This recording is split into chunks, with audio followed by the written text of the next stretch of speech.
also, when you're looking backwards, this is definitely something that we do and many businesses do, having a look at, who are your employees, and, what a lot of, business trainers, they use the term, who's on the bus. So trying to, do that evaluation of your employees, their fit for the role, culture fit. Shale, I know this is a big one for you. I don't know if you want to throw some insight in here on, evaluating employees and what you're looking for when you're kind of looking back. Well, listen, the thing is, you obviously make a great point. When we're doing an analysis of employees, we look back, and really the top of the list for us is always going to be culture fit, because you can train skills. That is something that is not an issue, but you really want to look and see, for us, it's what is this person, where's their place on the bus, where's their seat on the bus, and is this seat in their zone of genius, for lack of a better term? Like, is this something that they are really good at and that they really want to do? Because that's where you see huge amount of performance capacity and performance improvement. When people are doing the stuff that they want to do, certainly every job has some stuff that is like, we don't want to do it. It's part of the gig. That being said, the happier that someone is in their position, the better and more productive they are. It is just an empirical truth.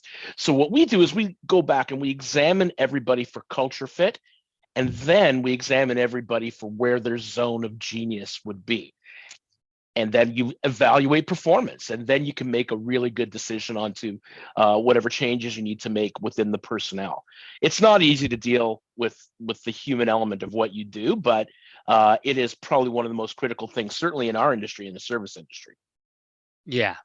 So we're definitely a company that has adopted the idea that we're definitely an employee first organization. And the whole idea around that is, the happier and better and more efficient that your employees are, the better, the products and or services and whatnot, and the experience you're going to deliver to your clients. And we can tell you 100% that is absolutely true. We've seen it. We've seen that transform within our business. So the frequency that you do this, at minimum, this should be at least looked at once a year when you're doing your business planning, but lots of businesses do this quarterly. There's some that probably even do it monthly, all depending on, the size of organization that they are. But hey, if you can do a quarterly, that's great. But at minimum, once a year, you should be doing this. Looking at your employees, who might need, a performance improvement plan, who might just need a little bit of training to get them up, or who's a great employee that you want to invest and train up to a higher level. And then lastly, really defining, we're going to talk about defining, the perfect client. Who's a perfect employee? Who's a model employee? And who do you want more of?